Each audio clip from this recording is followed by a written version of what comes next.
Hello friends, स्वागत है आपके अपने YouTube channel AR soft study में। तो प्यारे स्टूडेंट, आप सभी लोग कैसे हो, ज़रा कमेंट करके मेरे को बताइए। आप सभी लोग कैसे हो, अच्छे हो ना, तो कमेंट कीजिए। चलिए, आज का हम लोग का टॉपिक रहेगा 12 क्लास हिंदी का ऑब्जेक्टिव प्रश्न आप लोग के लिए ले आए हैं 12 क्लास के लिए। तो वीडियो को शुरू से लेकर एंड तक जरूर देखिएगा, इंपॉर्टेंट क्लास होने वाला है आज का। और अपने दोस्तों में इस वीडियो को शेयर जरूर कर दीजिएगा। चलिए शुरू करते हैं पहले 9 प्रश्न पर। देखिए, पहले 9 प्रश्न में लिखा है उदय प्रकाश का जन्म स्थान कहाँ है। ए ऑप्शन है सीताकुंज सहरसा, बी ऑप्शन है सीतामढ़ी बिहार, डी ऑप्शन है सीतापुर अनूपपुर मध्य प्रदेश, डी ऑप्शन है सीता निवासी वाराणसी। तो देखिए, पूछा जा रहा है मेरा दोस्त आप लोगों से उदय प्रकाश जी का जन्म स्थान, यानी कि उदय प्रकाश जी का जन्म स्थान का बात किया जा रहा है। तो देखिए, उदय प्रकाश जी का जन्म स्थान जो है सीतापुर अनूपपुर मध्य प्रदेश है। तो इसका करेक्ट आंसर आप लोगों को सी लगा देना है। सीतापुर अनूपपुर मध्य प्रदेश उदय प्रकाश जी का जन्म स्थान है। तो इसका करेक्ट आंसर सी आप लोग को करेक्ट आंसर लगा देना है। चलिए चलते हैं अगले 9 प्रश्न पर। अगले 9 प्रश्न लिखा है दूसरी परंपरा की खोज पुस्तक किसने लिखा था। ए ऑप्शन है नामवर सिंह, बी ऑप्शन है भगत सिंह, सी ऑप्शन है तुलसीदास, डी ऑप्शन है बालकृष्ण भट्ट। तो देखिए, पूछा जा रहा है आप लोगों से मेरा दोस्त दूसरी परंपरा की खोज पुस्तक किसने लिखा था।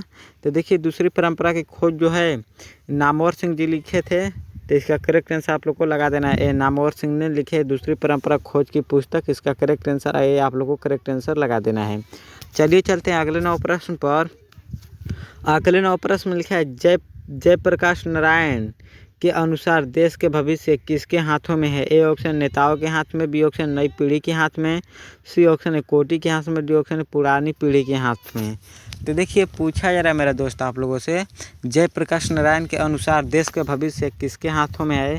तो देखिए, देश के भविष्य जो है नई पीढ़ियों के हाथ में है। तो इसका करेक्ट आंसर आप लोग को लगा देना है बी, नई पीढ़ियों के हाथ में है देश के भविष्य। तो इसका करेक्ट आंसर भी हम लोग का करेक्ट आंसर है। चलिए, जिन भी स्टूडेंट वीडियो को लाइक नहीं किए हैं तो ज़रूर कर दीजिएगा, लाइक कर दीजिएगा।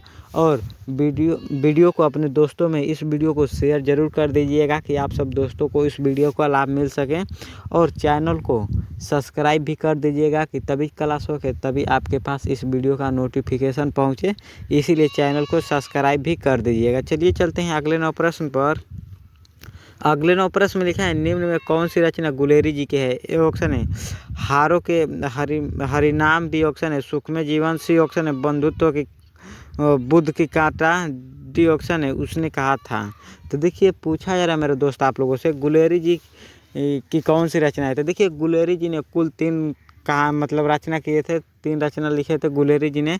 तो देखिए, गुलेरी जी की रचना सुखमय जीवन भी है, बुद्ध को कांटा भी है, उसने कहा था है। 3 कहानी गुलेरी जी ने लिखे थे। देखिए, हारों के हरिनाम गुलेरी जी की रचना नहीं है। तो इसका करेक्ट आंसर आप लोगों को लगा देना है। गुलेरी जी की रचना हारों के हरिनाम नहीं है। तो इसका करेक्ट आंसर ए आप लोगों को करेक्ट आंसर लगा देना है। ये तीनों सब गुलेरी जी की रचना है। तो इसको भी आप लोग साथ में याद रखिएगा। चलिए चलते हैं अगले 9 प्रश्न पर। अगले 9 प्रश्न लिखा है बालकृष्ण भट्ट किस युग के निबंधकार थे। ए ऑप्शन है प्रसार युग के, बी ऑप्शन भारतेंदु युग के, सी ऑप्शन है द्विवेदी युग के, डी ऑप्शन इनमें से कोई नहीं। तो देखिए, पूछा जा रहा है मेरा दोस्त आप लोगों से बालकृष्ण भट्ट किस युग के निबंधकार थे। तो देखिए, बालकृष्ण भट्ट जो थे भारतेंदु युग के निबंधकार थे। तो इसका करेक्ट आंसर भी आप लोगों को करेक्ट आंसर लगा देना है। भारतेंदु युग के निबंधकार थे बालकृष्ण भट्ट जी। पूछा जाता है मेरा दोस्त आप लोगों से बालकृष्ण भट्ट के पिता का नाम क्या था। तो आप लोग चैट सेक्शन में बताइए बालकृष्ण भट्ट के पिता का नाम क्या है। तो बालकृष्ण भट्ट के पिता का जो नाम था मैं बताता हूँ आप लोग के लिए। आप लोग के बालकृष्ण भट्ट के पिता का नाम बेनी प्रसाद भट्ट है और माता का नाम पार्वती देवी है। तो इसको भी आप लोग साथ में याद रखिएगा। चलिए चलते हैं अगले 9 प्रश्न पर। अगले 9 प्रश्न में लिखा है पलटन का विदूषक कौन था। ए ऑप्शन है हजारा सिंह, बी ऑप्शन है मुख्तार सिंह, सी ऑप्शन है वजीरा सिंह, डी ऑप्शन है कुलदीप सिंह। तो देखिए, पूछा जा रहा है मेरा दोस्त आप लोगों से पलटन का विदूषक कौन था। तो देखिए, पलटन का विदूषक जो था वजीरा सिंह था। तो इसका करेक्ट आंसर आप लोगों को सी लगा देना है। पलटन का विदूषक जो था वजीरा सिंह था। तो इसका करेक्ट आंसर सी आप लोगों को करेक्ट आंसर लगा देना है। चलिए चलते हैं अगले 9 प्रश्न पर। अगले 9 प्रश्न में लिखा है गुलेरी जी किस गांव के मूल निवासी थे। ए ऑप्शन है मनेर के, बी ऑप्शन है फतेहपुर के, सी ऑप्शन है गुलेर के, डी ऑप्शन है गहमर के। तो देखिए, गुलेरी जी थे गुलेर के निवासी थे गुलेरी जी। तो इसका करेक्ट आंसर आप लोगों को सी लगा देना है। गुलेरी जी गुलेर के निवासी थे। तो इसका करेक्ट आंसर सी हम लोग का करेक्ट आंसर हो जाएगा। चलिए चलते हैं अगले 9 प्रश्न पर। अगले 9 प्रश्न में लिखा है फ्री प्रेस के मालिक कौन थे। ए ऑप्शन है आत्मानंद जी, बी ऑप्शन शिवानंद जी, C option Sadanand ji, D option Sharadanand जी।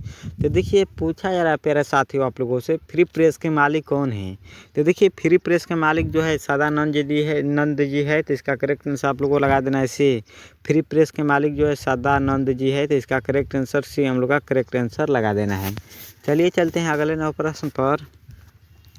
अगले नौ प्रश्न में लिखा है उर्वशी किसकी रचना है? ए ऑप्शन रामधारी सिंह दिनकर की, बी ऑप्शन जयप्रकाश नारायण की, सी ऑप्शन सुमित्रानंद पंत की, डी ऑप्शन जयशंकर प्रसाद की। तो देखिए पूछा जा रहा है गुरु आप लोगों से उर्वशी किसकी रचना है? तो देखिए उर्वशी जो है रामधारी सिंह दिनकर जी की रचना है। तो इसका करेक्ट आंसर आप लोगों को ए लगा देना है। रामधारी सिंह दिनकर जी की उर्वशी रचना है। तो इसका करेक्ट आंसर ए आप लोगों को करेक्ट आंसर लगा देना है। ऐसे ऐसे प्रश्न का आप लोगों को मिस्टेक नहीं करना है, बहुत इंपॉर्टेंट प्रश्न है।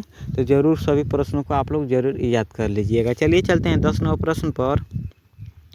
10 नौ प्रश्न में लिखा है रामधारी सिंह दिनकर के पिता का नाम क्या था? A option Ravi Singh, B option Jai Singh, C option है मानू सिंह, डी ऑप्शन है उदय सिंह।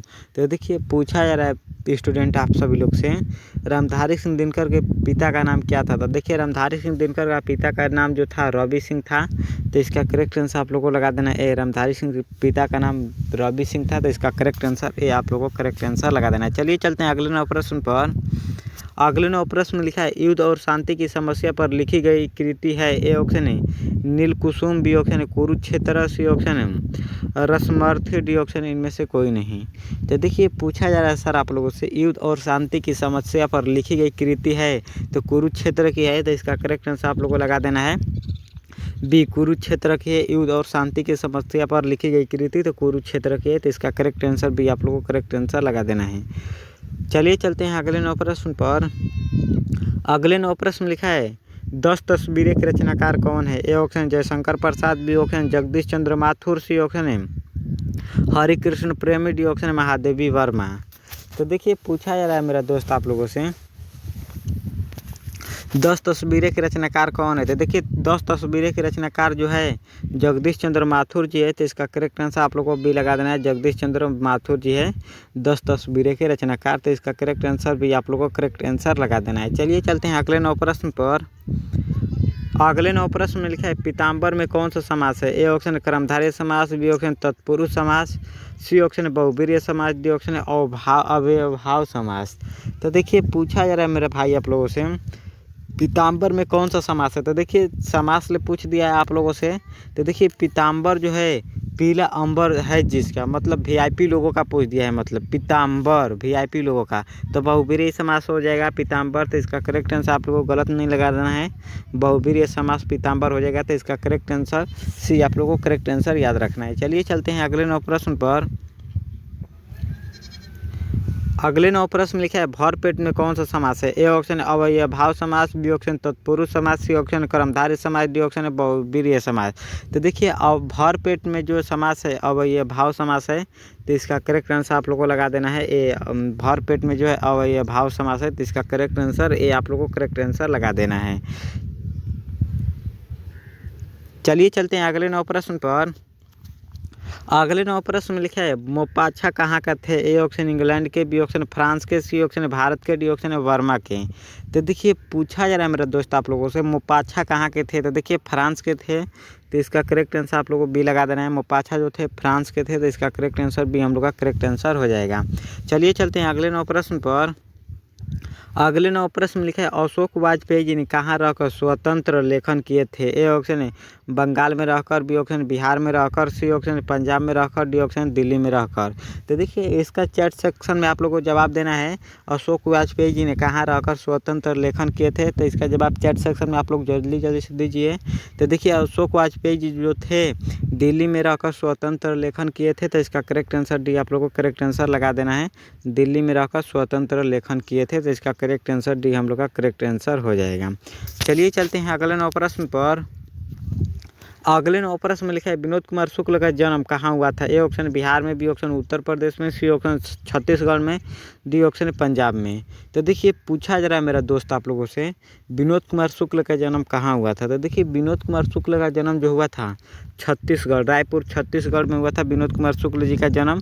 तो इसका करेक्ट आंसर आप लोगों को सी करेक्ट आंसर लगा देना है, रायपुर छत्तीसगढ़ में विनोद कुमार शुक्ल जी का जन्म हुआ था। तो इसका करेक्ट आंसर सी आप लोगों को करेक्ट आंसर लगा देना है। चलिए चलते हैं अगले 9 प्रश्न पर। अगले 9 प्रश्न में लिखा है पंचायती राज्य में क्या खो गया है। ए ऑप्शन ईमान, बी ऑप्शन धर्म, सी ऑप्शन है विश्व बंधुत्व, डी ऑप्शन है पंच परमेश्वर।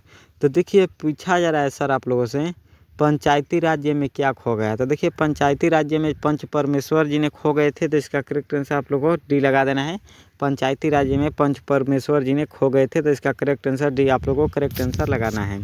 चलिए चलते हैं अगले 9 प्रश्न पर।